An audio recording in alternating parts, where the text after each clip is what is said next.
Hello, everybody. Good afternoon. How's everybody doing? We still awake? Got a coffee on board? Thank you so much for joining us. Today we have a really interesting story. It's a first at Summit. We're going to be talking about Joe Purcell's career. And just to give you some reference, he's not disclosing his exact age, but when he learned to code, they were coding on IBM mainframes, and they were still calling cloud time sharing. So he's going to tell you a little bit how he went from being a government project manager to a top Atlassian administrator in 7 years. And he's going to give you some tips on how he was able to cultivate this change and what you guys can do to kind of fuel your own careers. So without further ado, please help me in welcoming Joe on stage.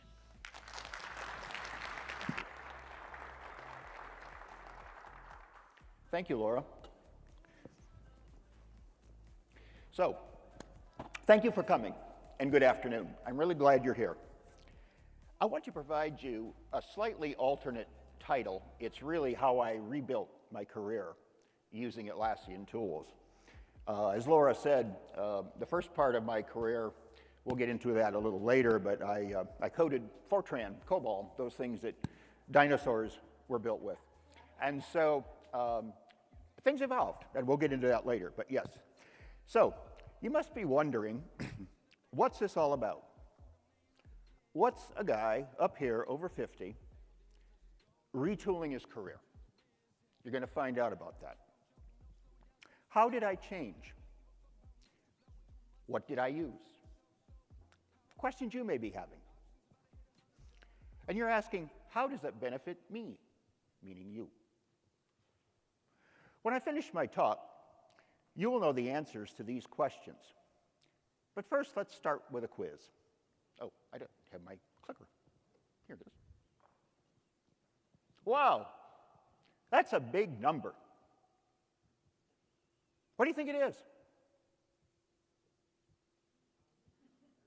Well, I'm not going to tell you now, so keep watching for clues during my talk, and let's see if you can come up with the answer. And I will give you the answer when we finish. So let's take a moment and just level set this talk. The premise for my talk today is that the demand for skilled Jira admins is at an all-time high. And there aren't enough Jira admins to fill all the open positions. How do I know this? I'll tell you a bit later. But first, a little about me. You got to keep listening. Yeah, I'm Joe Purcell, and I'm an Atlassian success story. That's what I started my abstract with when I was asked to present a topic for discussion today. And I wanted to tell you how I became that success story. As Laura indicated, I had been doing government project contracting in the DC area for probably 25 or so years. And at that time, several things happened that we'll get to. But you know, to some of you, I may look old and ready for retirement. Guess what? I'm not. I'm living in my future. My question to you is, are you living in yours? So, being this over 50 techie and doing various jobs that we'll show shortly at NOAA and Amway and Amazon over my Atlassian career, I was the only Jira admin at those sites. But yet my salary doubled by coming out west. So along the way, I learned all about Jira by reading the blogs, asking hundreds of questions of the support team, and using the Atlassian University to help me get certified. Something that continues from this day forward. So, I am that Atlassian success story. And that's why I'm here to share with you how I did it, what I learned, and how you can become the next Atlassian success story. So stick around, and let me show you how it's done. Let's start with my Atlassian journey by looking at the timeline of my career. My first 3 jobs, as I said, I was the only administrator. It was me alone and I. In NOAA, at NOAA in 2012, I learned all about Jira and Confluence. I was there 4 years, and I learned by the bootstraps of picking myself up, knowing nothing, and learning how the two fit together. Then in 2016, I moved to Grand Rapids, Michigan. I started work for Amway. And I trained Agile teams that were using Jira and Confluence who had been using stovepiped software methodologies, and now they were being introduced to Agile. So I trained them in how to use Agile. How did I do this? It was because I had learned it while I was at NOAA. Agile, if many of you remember, it used to be a plugin. But then when Jira 7 came, we got it included in the package, Jira software. But while I was there, they also had Crowd, Bamboo, and Bitbucket. So I had the whole suite. And I also got to install HipChat. So that really helped me learn all of the Atlassian tools, how they fit together, and connected them, and integrated them with the latest releases.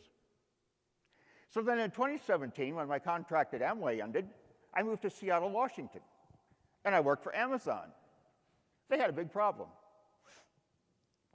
They had a workflow that was taking their staff way too much time to calculate, because they'd get these Jira tickets, then they'd offload by reading the ticket, entering data into an Excel spreadsheet to do their calculations, and then enter that back into the ticket. So my job was to automate it, and I did. And also, I got the opportunity to learn Linux, which I had never been able to do, and I was able to stand up a new Jira server and a new RDS database for that server. So I was really now at where I wanted to be several years ago. However, that contract ended. And so a year ago, I came to Airbnb in San Francisco. And you know what? I was part of a team, T-E-A-M, just like Atlassian. And I assisted with our migration from Jira and Confluence Server to our current environment, which is using Jira Data Center and Confluence Data Center. Oh, and the time that I was at Amazon, I had improved their human throughput of issues by 70%. That was the power of using all of what I had learned before, designing a new workflow, and optimizing it. Now, how did I do this? Let's take a look at today's agenda. First, you're going to hear me talk about my life before Atlassian, what works and what didn't. Next, I'll show you how I transformed myself and started on my path to Airbnb in San Francisco. And here, you'll hear about my transformation as I began climbing the Atlassian ladder of success. And I'll share with you how I changed myself and why innovation is a never-ending experience. Next, you'll hear about the lessons I learned during my early years. I'll tell you how I learned about Jira and where I got help when I needed it. Teaching an old dog new tricks? Let's see. Who's old? Then we're going to look at how I moved from just existing at a job to thriving as a Jira admin. And we're also going to take a look at brands. You may have heard a lot about brands this week. And it's really important. And I'd like to make you aware of how you can build your brand. After that, I'll review some key points I'd like you to remember so that you can build your career on Atlassian tools. And at the end, we'll have about 5 minutes for questions. And then if there goes beyond the 5 minutes, we can meet out behind the room. I'll be happy to answer them. And I want to call your attention that there's a meetup tonight at 5:45 in one of the rooms that may be Oceanside C. I may be incorrect, but check your event calendar, and I'll be there because it's a panel of a few of us who are there to talk about how we built our careers on Atlassian. But before I go on, I want to give you that brief history of time. Where did this guy come from? You know that I'm a success story, and you saw my Jira timeline, but there's really a lot more that you need to know.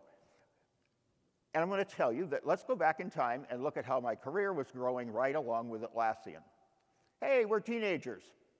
We're just getting started. You know great things come in 3, right? Sometimes bad too, but this is good.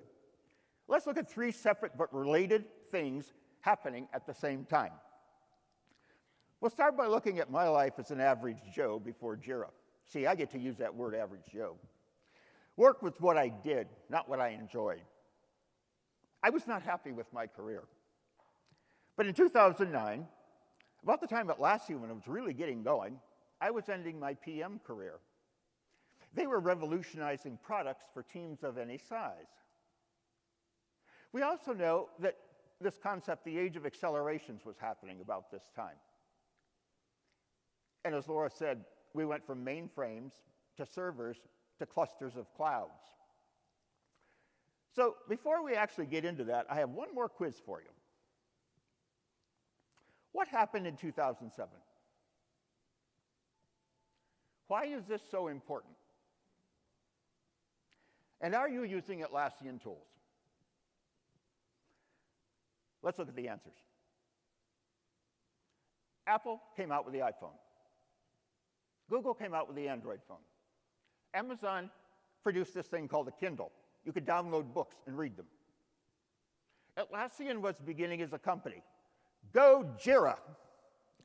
Airbnb started with airbeds in a condo in San Francisco. Suddenly, people could communicate in ways with anyone, anywhere. So what made it possible? Moore's Law. How many of you heard of it? How many of you were alive in 1965, like me? A few less, right? So anyway, he was this co-founder of Fairchild and CEO of Intel. And he developed this law to predict the future power of computer processing on an integrated circuit board. So let's see what his law says. The observation that the number of transistors in a dense integrated circuit doubles about every 2 years. That was 1965. And it was thought that this might last 10 to 15 years. Well, I guess they weren't quite right. But think about it for a minute. Let's go back in 2007. Put yourself back there. How many of you want to go back to 2007 and use that version of your iPhone? I don't. So how did we get where we are today? 12 years after the introduction of the iPhone, which really started the whole global connection, mobile communications that we now take for granted. How did we do this? Well, I was reading a book this fall by Thomas Friedman. He is an author of many books, and he is a current op-ed columnist in the New York Times. And his book is titled, "Thank You for Being Late," subtitled, "An Optimist's Guide to Thriving in the Age of Accelerations." He says that in 2007, the year he calls the supernova, something creating energy that is amplifying different forms of power. He goes on to say, we're living at a time when right now, 3 powerful forces, technology, globalization, and climate change, are accelerating exponentially. And the hardest thing we humans and our brains can come around with is grasping the power of the exponential. But that's what's happening. So, let's look at the statement another way. We're in the middle of 3 nonlinear accelerations, all at the same time, with the 3 largest forces on the planet. Climate change. Earth is our home. It's in danger. Globalization. People are connected today far greater than they ever were, and it keeps going. Technology. Better, faster, cheaper. Now let's go see what Joe is back up to. We've kind of sidetracked a little, but I wanted to give you some background as to what was going on. And it wasn't until I really started developing my speech that I learned all of these things, because I kept reading and I kept learning. I said, this is all applicable to me, and I wanted to share it with you so it might be applicable to you as well. So I was just your average Joe. Again, after college, I worked for General Electric as my first computer job, and that's where I did the mainframe work. I was really a tech support guy, and I was there about 10 years. Then I got into government project management, and I did that for about 25 to 30 years. However, I was aimlessly hopping from job to job without any real purpose. Now, let's fast forward to 2009. I was unemployed. It's when my PM career ended. I was working part-time IT jobs, anything I could find to keep myself and my family going. And then in 2011, I suffered a life-changing experience, which could have destroyed me. And maybe you're going through one yourself right now. I don't know that. But I did not give up hope. I continued to believe in myself. And sure enough, in August of 2012, I started my work as a PM contractor on a software development contract with NOAA in DC. I was really happy to have a job. But I stepped into a dysfunctional team of developers. Have you experienced that?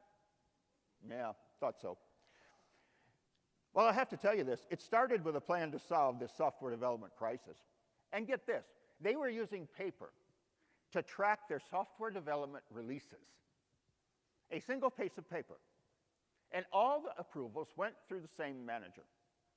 What a mess. Lots of holdups. Everybody was just really fit to be tied. So having some business re-engineering experience during my government contracting work, I was able to come in and help them immediately. So it was a classic business re-engineering task. We just had to spread it out with the to-be, the as-is and the to-be, and everything would be fine. That continued for 3 to 4 months while they haggled over many, many workflows. Well, after 5 months of reviews, drafts, and lots of meetings, the process was approved. Yay, progress was made. And here's my workflow. This is an actual photocopy of that workflow that I printed out in 2012. Wow, what a work of art. Now the task, put it into Jira. But before that, I found out that I wasn't the manager, that the new manager came into power. I was not his candidate because I didn't code. I was in trouble. I might lose my job. What am I going to do now? Here I was. I just got a job, 4 months, and I'm out of work again. But that didn't happen. So I needed to find something that I could do. And this was me. Now, let's look at what was going on over in Australia with Atlassian during the same time frame. Well, very early in the life of Atlassian, Scott Farquhar and Mike Cannon-Brookes said that they had set a big, hairy goal of getting 50,000 customers. This was probably when they might have had maybe 10 to 20. What gave them the idea that they could do this? And he also said that to reach the goal while remaining in Australia, to keep headquarters there, we'd have to sell online at low prices and in massive volumes. Sometimes innovation is a matter of timing. Wouldn't you agree? A big idea comes along just the moment the technology exists to implement it. So says Walter Isaacson in his recent book, Innovators. There's no place like home. And guess what? Their dream came true.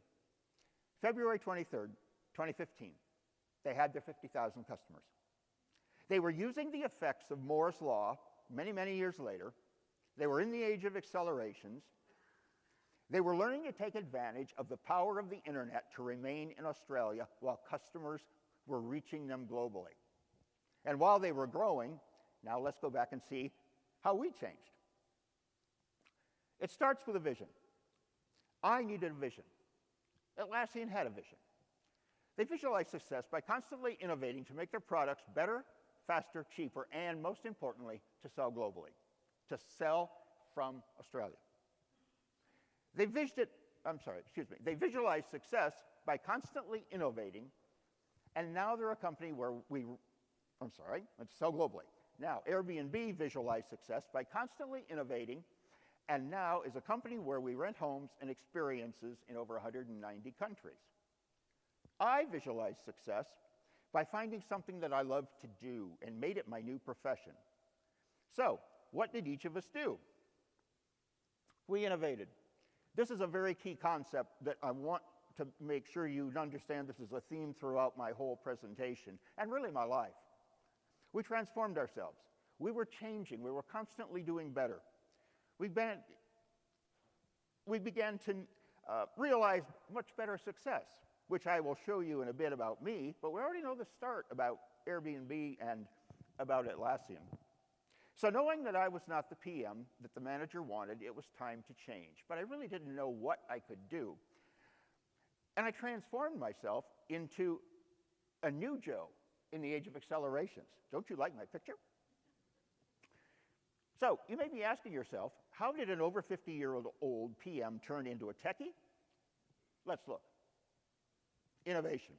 Again, Walter Isaacson says in his book, he defines innovation as, for its part, it can refer to something new or to a change made to an existing product, idea, or field. And without change, we lose ground, as our world is accelerating faster than we can keep up with it, in ever-increasing set of choices. So what did I do? I began to dream of a great job. I dreamed like I did when I was a kid. I dreamed of flying a jet. I dreamed of driving Formula One race cars. My favorite was Ferrari. So let me ask you, do you dream? If so, what do you dream about? Do your dreams come true? I know that 3 did, and we're going to talk about them briefly. I dreamed of moving to San Francisco. In 2016, when I was still at NOAA, I had dreamed of coming to the Silicon Valley, San Francisco, to be a part of a tech startup. Ideas are visualized, created quickly, turned into products using the power of accelerations, a 180-degree shift from what I was used to in the federal government contracting world, where you can take 2 years just to get something approved. Yeah, the risks and the rewards are high, but they can also wipe you out. So, I saw that there was an opening for an Atlassian TAM in San Francisco. I applied. I got to the final interviews. But then they didn't select me. They said no. I talk too much. Maybe you agree. Let's look at Airbnb. In 2007, their owners had a problem. They didn't have enough money to pay their rent for that month. But they had an idea. They used what they knew. Hotels were sold out for a designer conference that was coming to town. They used what they had, an airbed and a condo, enough room for 3 guests. Total strangers to spend a few nights with each other. They invited them into their home.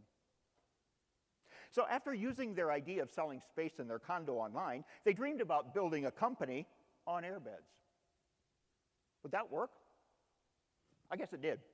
Now, they're a high-tech company, where I work, using the internet and globalization to provide homes for travelers and experiences to renew and refresh ourselves. We're just more than a place to sleep. Come check us out. And here's Atlassian again. The co-founders wanted 50,000 customers. They set their goal. They sold online, massive volumes of Jira and Confluence and, this thing called Bitbucket and Baboo and Crowd and ultimately Data Center. So, how did their dreams come true and what made them a success? Let's look at what defining success means in today's terms. I read this book recently. In his book, The Future of Success, published in the year 2000, please note, 2000, before the supernova year, Robert Reich, the former Secretary of Labor, who is now a public policy professor at Berkeley, describes success this way. He writes that buyers have more choices. Now again, this was before 2007. We just came through Y2K. Anybody remember that? Yeah, I did. I was glad the lights came on, or stayed on. Now, buyers have more choices, which renders sellers less secure. Uh-oh, competition. He goes on to say that insecurity is not bad for you because it spurs innovation. Kind of like me. I was insecure. What was I going to do? I had to innovate. He goes on to say that this is necessary, that in order to be better, faster, and cheaper of your competitors, we must use the spirit of innovation that Robert Reich talked about 19 years ago. And it's still true today. This innovation helped Airbnb, and it helped Atlassian to build their platforms, to market their products and services to more and more people using the ever-expanding power of the internet. And so did I. When I needed a job, I was a buyer and I was a seller. I used the power of the internet to post my resume on LinkedIn at a premium subscription so that recruiters could find me. They were the buyers, I was a seller. Now, another reason I decided to build my career in Atlassian was that I was still at NOAA. I started noticing that Jira, especially, was starting to get easier to use as we advanced in product updates. And so was Confluence. And I started to see some press materials that said that Atlassian might be going public. Oh, and they had one more thing that came out. Rather than just selling it to corporations, they started to sell on-demand accounts for $10 a month. I bought one. I bought one for Jira and one for Confluence. And that's what I used to learn, especially from transitioning from Jira 6 to Jira 7. I was able to use my online account so that I could get ideas of how Jira 7 looked on the cloud before it came to server. And it was really very helpful. Another example that Atlassian continues to grow is to look at their 4-year stock trend. Reich, who writes in the same book, that a company's share price is the best predictor of its future profitability and current value. Without Atlassian, none of us would be here today. Looks pretty good. And another way of looking at a company to invest in, and you can talk money, but I'm talking about where I want to build my career. Look at its revenue. How it's performing year after year. This is a 4-year trend, the last 4 years. I snapped this back in March. It continues this upward trend. And so it looked at the time like a great, safe career bet to me. And so what I was doing, I was innovating and I was transforming myself. So while Airbnb and Atlassian were using the spirit of innovation, I was too. And remembering that the new manager was interested in Jira, because he said that at one time, I volunteered to begin transforming our approved workflow, remember that diagram, into Jira. My dream was coming true, but I was overwhelmed. I actually took on way more than I thought that I could do. Have you ever felt that way? I can't tell you how many times I struggled with the workflow back in, I guess, Jira 5. Designing my first workflows using the visual designer, which at that time was new because before it was only the text editor, made me pull out my hair. Not quite.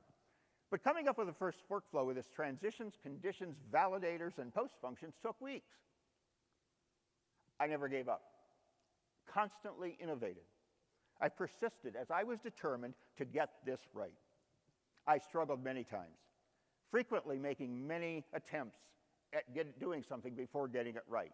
Many times I would go home without having that solution that I so wanted that day, and I'd have to come back and start again the next day and keep going.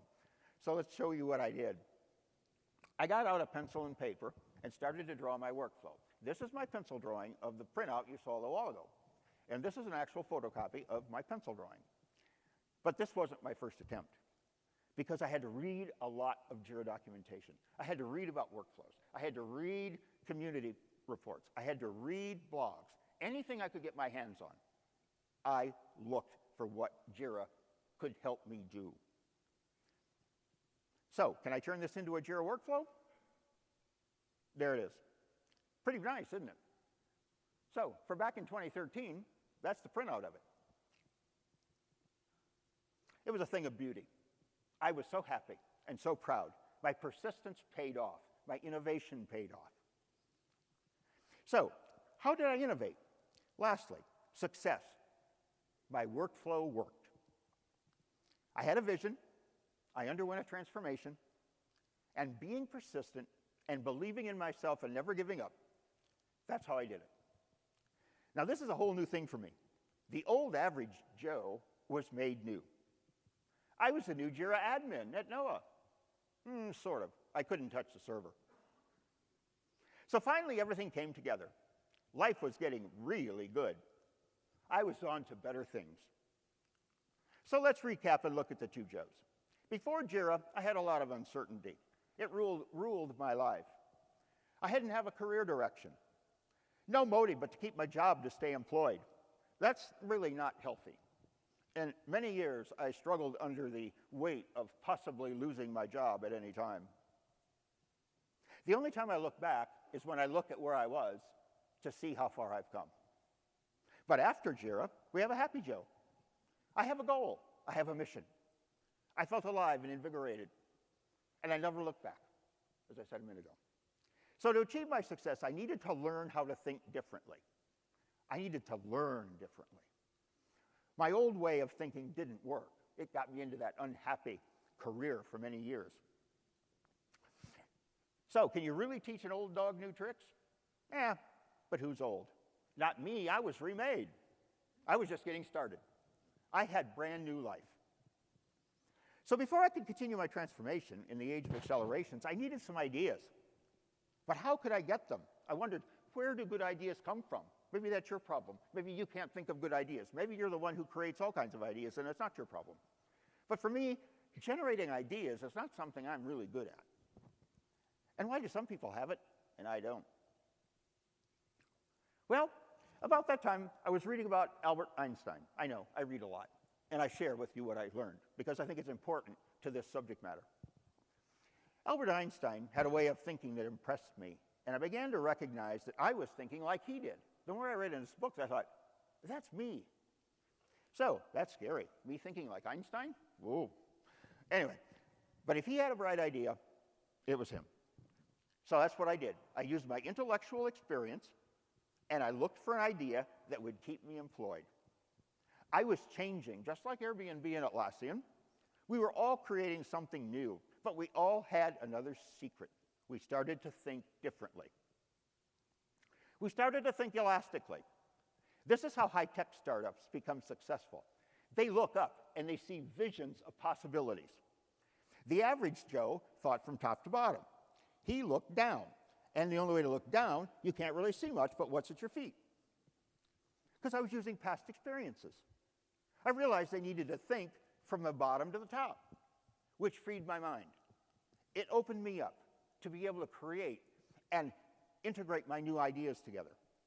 And to stay relevant in our fast-paced world, this is becoming even more important. We have to think elastically. We have to think from bottom up. There are times working straight down to the bottom is good, but if you want to generate ideas, look up. So how did I become an elastic thinker? Let's look at a little more information first. I recently read Leonard Mladenov's book, Elastic, Flexible Thinking in a Time of Change. And while I was reading the book, I too had used elastic thinking to transform myself and continue to do so. I started to reframe my questions to get better answers. I began to engage in open-minded practices, and more on that in a bit. And I used my imagination to create ideas and to have a willingness to experience failure. Fail fast, fail often? Yes, I had that new way to think. Now, in her article, Alida Miranda Wolf tells us how we can engage in open-minded practices. And it begins with active listening as opposed to passive listening. So active listening means going beyond what's being said.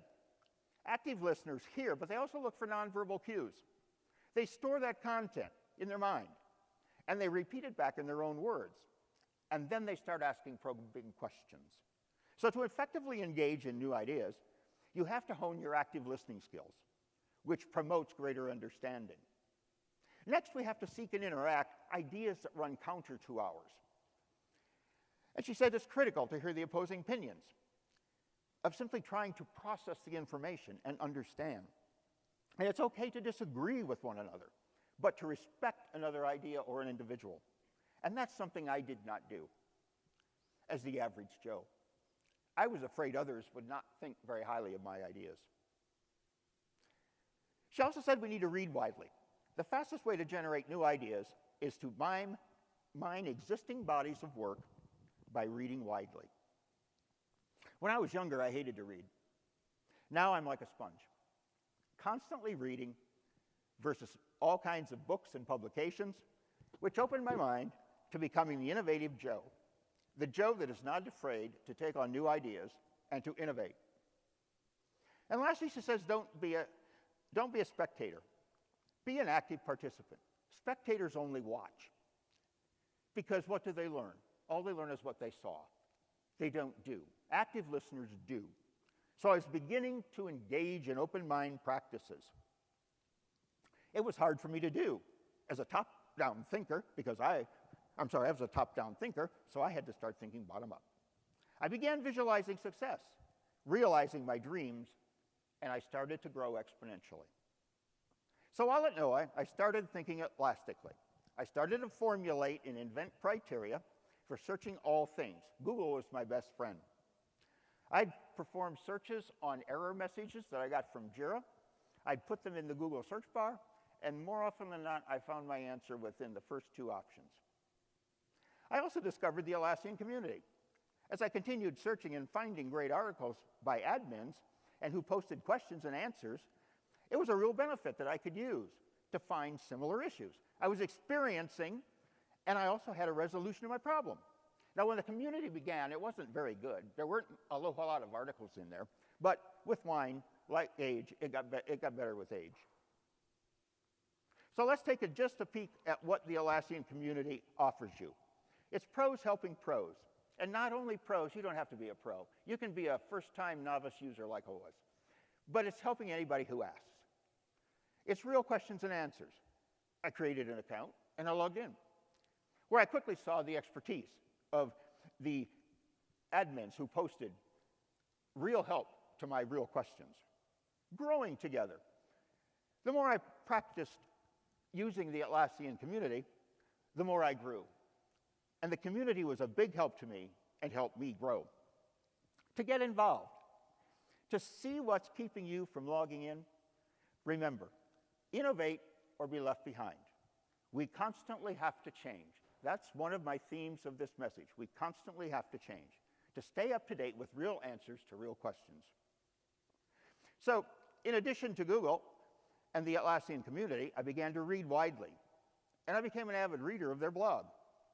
And this is how I learned about Jira and Agile, and where I learned about Bitbucket and Bamboo, and how CI, CD, CD works, integration, development, distribution. And today, the blog has even more articles. We have talks about products and news, teams and culture, productivity, leadership and technology. So if you're not a scriber, I ask that you log in and become one. And rounding up my learning, I'm using the Atlassian University to get my training and my certification. So let's take a deeper look at the university and see what I learned and how it helped me. First of all, it's content from the experts. I ask you to check out the university and see how training and certification materials prepared by the Atlassian experts who know the subject matter inside and out. The university provides training and certification programs to develop and to validate expertise in their products. They're there for you every step of the way in your career. I ask you that you get trained because it's your first stop to where searching for training for any Atlassian product begins. You'll find dozens of courses, and some of them don't even cost anything. So get certified. Why? You stand out from the crowd. You can help your team. You can be the go-to expert at your job. And one of the biggest reasons is that certification is now becoming a requirement in many job postings.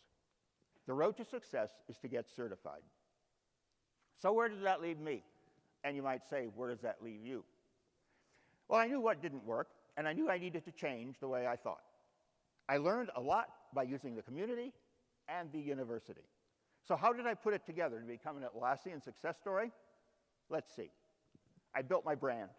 My brand is me. Your brand is you. I built it so I could thrive. Again, Robert Reich writes, the role of brands in the age of accelerations is finding customers and them finding you. And this is what Airbnb and Atlassian did. We built our brands on trust. I build my brand on trust. I hope you build your brand on trust. At Airbnb, that's a core value of our company, trust. So thriving, I took leadership and ownership of my jobs at Amway and Amazon and now at Airbnb. And all of this Atlassian training, help, support, gave me the skills and experience that I needed to keep progressing up that Atlassian ladder of success. So here's Thrive. Build your brand. How do you do that? First, update your resume. Today. As soon as you acquire a new skill, get a certification, update your resume. Why? Because recruiters use automated systems that look at their database of candidates whose resume changed in the last 24 hours. So, if you don't change your resume often, and if you're looking for a job, that's one way to get on top of the plate all the time. For me, being flexible with my work location worked. I transferred from Maryland to Michigan, to Washington, to San Francisco. I still maintain my home in Maryland, where my wife and my retired racing greyhound, Bunny, live. Share your knowledge. Share your knowledge and your experience with other Jira admins by joining an Atlassian user group. I joined my first group while I was at NOAA. And at the AUG meetings, I was introduced to new products like Portfolio when it was first coming out. And it connected me to other groups that I participated in Seattle and San Francisco. Oh, one more tip. Do you have a 30-second elevator speech? Well, I recommend that you do that. Because if you're talking to someone and they ask you what you do, they don't want to hear a 5-minute speech from you. They want to hear it quickly. So develop one. Because Einstein says if you can't explain it simply, you don't understand it well enough. So before we wrap up, I'd like to have you take home a couple of tips. These are things that work for me, and I know that they will work for you. One, if you're not happy, change yourself. Innovate. Explore the world of Atlassian. There's an awful lot there. We're hearing a lot of new features and products this week. Get certified. Use the university to get your training, to get your certification. And build your brand. Remain active in your user group. Use your network, social media. Post your Atlassian accomplishments on LinkedIn, Facebook, Twitter, Instagram, whatever you use. And my last takeaway is I want you to bet on Atlassian with your career. I did, and it paid off. Oh, I almost forgot. Here's this number again. Anybody guess what it is? What's that? Not quite. Good, though. It's the number of recruiting calls I've received since 2016. Talk about the power of the internet, globalization. Many times I get 4 and 5 calls repeatedly in a row from a recruiter. I never answer the phone. They're annoying, but guess what? They show that my skills, my brand, me, is in demand. And it can be for you too. Because I want to hear your Atlassian success story next year at Summit. I want to again remind you that I'll be at the meetup tonight to build your career with Atlassian. I think it's in Oceanside C. If not, check your event schedule. And I really look forward to seeing you there. Thank you so much for coming today. I'm really glad that you were here.